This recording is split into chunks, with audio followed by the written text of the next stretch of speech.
Okay, so this is not going to be very good. It's going to be rough, but I'm going to try to keep the 15 cabinets down to a minute each. So we'll see.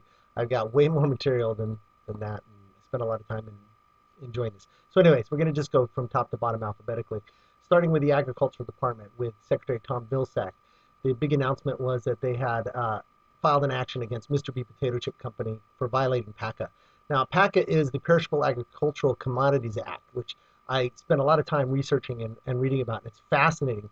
But essentially protects farmers or producers from unscrupulous business practices, or really even normal business practices. So I ship my lettuce across the country, it gets to them, and they say, you know what, we don't really like it, and because it's perishable, you don't have a lot of options. Or they buy the lettuce from you, and then they decide, you know what, we're not going to pay you because we're going bankrupt. Anyways, what this does is it you know says Mr. B Potato Chip Company, you don't have a license to buy perishable goods anymore. Essentially, is going to shut them down. I think it's a good act, but if you're a free market libertarian, you might think, hey, that's the way to weed out bad actors. Farmers who sell to unscrupulous buyers will go out of business. Buyers who don't pay very well will go out of business, and the market will be more efficient. I could see both sides of the story, although I tend to side with the regulation on this side. The next one, Commerce Department with Acting Secretary Blank, which is the best name for a acting secretary, Blank. Anyways, she declared the fisheries in New York, which produced about $210 million in an economic value add for the area for New York and New Jersey, declared it a natural disaster. What this does, it will release funds for them to actually be able to continue operations. Now, I understand that it was a disaster and that their business has been impacted. But even if their boats and all of their equipment is in good order, they don't have the ability to ship some of their stuff because the roads and even accessing gasoline and fuel and things like that is impacting them. There is insurance out there called business operations insurance that if they would have bought it, even if they couldn't operate their business, they could pay their employees, they could continue operations, and that's what that kind of insurance is for. If they didn't get it, then of course they're going to be in a bad spot. And the question is whether we as a nation should chip in and help them out because this was such a catastrophic event. I believe we should, but there are business operations that and insurance that would mitigate this kind of problem. So again, another example of free market versus regulatory environment.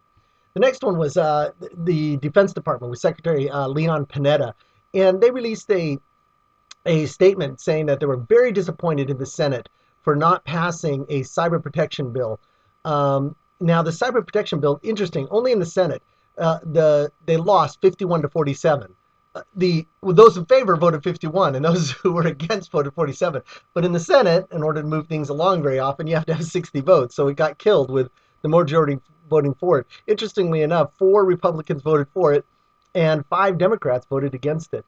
But this bill would essentially say, if you are in one of these industries that we consider critical, you need to get your infrastructure approved for being safe against cyber attack.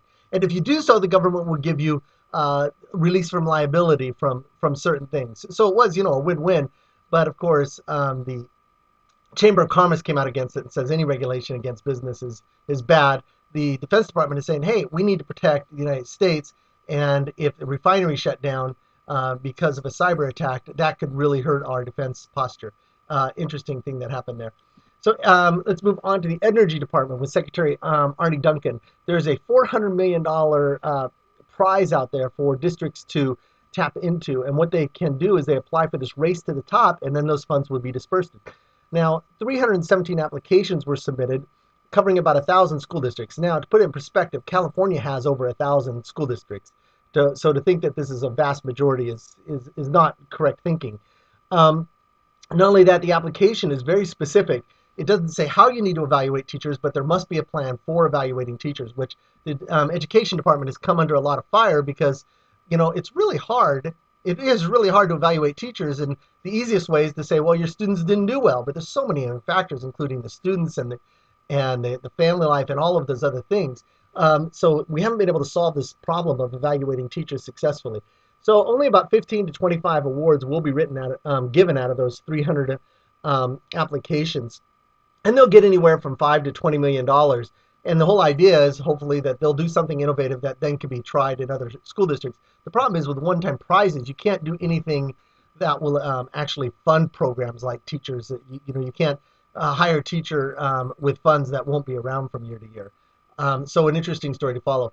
Secretary Eric Chu of Stephen Chu, I'm sorry, of the Energy Department. I watched this long video about ARPA, and it's kind of an old video, but it was so fascinating because it was Bill Gates and Secretary Chu talking about energy policies. Bill Gates says, "Hey, I'm not a politician, but we're spending about half of what we should. We ought to spend double what we should on energy research, and 90% of what we try to do should fail."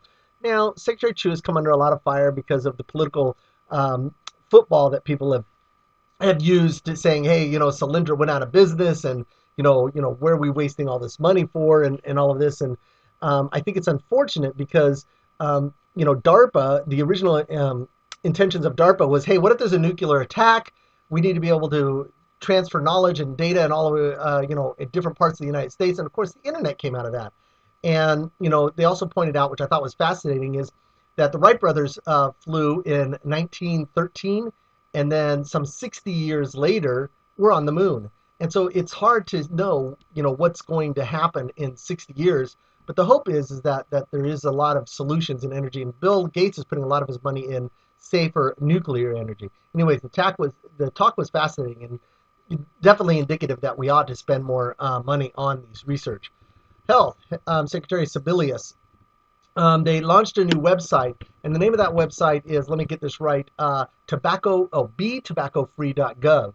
And it's interesting, but I got to be honest that the chances of somebody looking at this site or using this site to help teenagers not smoke, zero. I mean, it doesn't look like a site that teenagers would go to. I mean, there's nice videos, YouTube videos about smokers saying, hey, don't smoke, and there's a lot of statistics.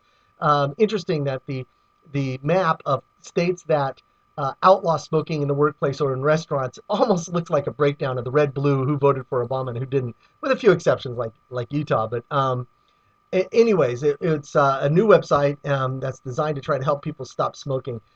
I don't have a lot of faith that it's going to do any good. Homeland Security Secretary Janet Napolitano announced that Canadians will now be able to take part of their TSA pre-program. Now, I didn't even know what anything was because I haven't been doing this. But I get on a flight in Arizona, and of course I'm in the line where you got to take your belt off, your shoes off, and all of that stuff. And you just kind of put up with it. I don't like it, but all of a sudden these people are whizzing by, and I could tell that they're not employees. They're just handing in boarding passes like I am. Well, it's part of this pre-program where you could actually bypass all of this. Now they're very interesting and innovative in this because it's written into your barcode, and you may go up there, hand it to them, and they may say, nope, sorry, you got to go in the line with everybody else, based on randomness and whatever they decide. It's not like a card that you get, hey, I get a free pass.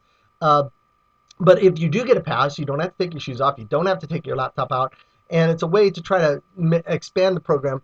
Arizona is one of the cities that actually use this, but it's not on all airlines. So you can't just be flying on any airline to get this, quick line to the boarding your plane. Very interesting. And I hope they do improvements. Of course, anything would be improvement on what's going on in getting into an airport and all of that. Okay, so the housing department with Secretary Donovan, the FHA, which is a huge mortgage insurance company, nothing more than that, founded by the government, did their annual report on where their finances were. Now, all the business that the FHA is doing now in terms of FHA loan is making them money.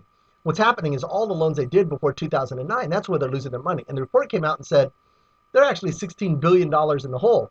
Well, if you take $11 billion that they're going to do this next year in new mortgage, they're going to be okay. No, so far they're not asking for any money, and these are projections on losses, assuming that the housing market continues the way it is, slightly improving, but not getting worse, but not getting dramatically better. I think, one of the solutions is to make the FHA do actually more loans, which I think they will do. But they're not in a good position. The FHA is not. Interior Secretary Ken Salazar is actually hosting some First American nations to come to Washington to talk about water rights, which is pretty significant. The Obama administration hasn't gotten a lot of credit for this of trying to get these water rights settled. I think water is a huge issue, especially out in the West. What's interesting is living in Arizona, there is less concern about water and water conservation than there is in LA, which I find completely fascinating. But a lot of these water rights are moving water from areas that actually cross Indian tribal lands, and what are their rights and what can they take, and all that. So involving them, First Americans, in this discussion, I think is very fascinating, and goes a long way to the Obama administration being aggressive to try to get all these water rights settled. The Justice Department with Attorney General Eric Holder, they filed a lawsuit against eBay, and this is so indicative of how corporations can just be so evil. So what happened was that eBay president at the time, Meg Winham, and the president of Intuit, they're talking, and they're hanging out with their CEO club, and they decide to sign this agreement that says, hey, I won't hire any of your employees if you don't hire any of mine, because it's getting a hassle that we have to hire, you're hiring away my employees, and I've got to hire new employees. And they have this agreement. And so what it boils down to is HR gets a resume from Intuit, and they say, instructions say to throw it away. And the government said, no, you can't do that. That absolutely is not allowed. They're not the only companies. It's, Intuit and Adobe and Google and Apple. All these companies who wants engineers have been signing these kind of bilateral agreements not to hire each other's employees. eBay's just the latest one to get caught up in this and saying, knock it off. You can't do that anymore. And, I think that's great. So Secretary of Labor, Secretary Hilda Solis, they issued, under labor comes OSHA, which is, hey, we need to make sure that it's safe when people go to work. And I don't know if we really appreciate the fact that when we go to work, we really don't think that maybe something might happen to us. Even from, hey, I'm going to be asked to sit at this desk for 8 hours, and I'm going to, develop carpal tunnel syndrome, or whatever it is. OSHA is very good about, hey, when workers go to work, they should be safe, whether it's in a mine or in an office. And one of their new requirements, and I think that they're going to probably get more strict on this, is, hey, you need to make workers safe during Black Friday. So they have a very specific, during Black Friday, here's the things that you need to do in order to take precautions. There was a worker, I believe, at a Walmart that was trampled by a crowd and died. And they're saying, hey, as an employee, it's your responsibility to keep your workers safe. I thought that was very interesting. So anyways, Secretary of State Hillary Clinton, the main message from the State Department, and this is very significant, is that the State Department is all about economics. That if we're going to encourage countries like Burma to stop the human rights abuses and be welcome to the nations, it's all going to be about economics, about how they could trade to the United States and how their economics there will be better. And, I don't know if you've noticed, but the administration, the Obama administration, says our focus is going to be on Asia. And it's not about securing Asia from a military standpoint. What is China going to invade Taiwan? It's about economics and making sure that the economics are fair. And that's kind of going to be the thrust of the State Department, is not so much human rights and bad behavior and all of this. It's about economics. I thought that was very interesting, and I don't know what everything that's going to mean. Okay, so transportation had a contest. Secretary Ray LaHood and this freshman in Florida won the design contest. And this was all about trying to encourage teenagers not to text while and drive. And so anyways, her little design won. She's a freshman. I think that would look great in her portfolio. Her little design text or rec is her little thing there. And, it reminds me of all these contests you had to do in school with trying to, make sure you realize that tobacco is dangerous, we made a poster. But anyways, hers will actually be used on the website for the national, campaign to stop texting while you're driving. Anyways, the last one, Secretary of Treasury Timothy Geithner, who's rumored to be on the way out. But anyways, the Treasury had to issue a final determination providing that certain mandatory derivative requirements, including central clearing and exchange trading, will not apply to FX swaps and forwards.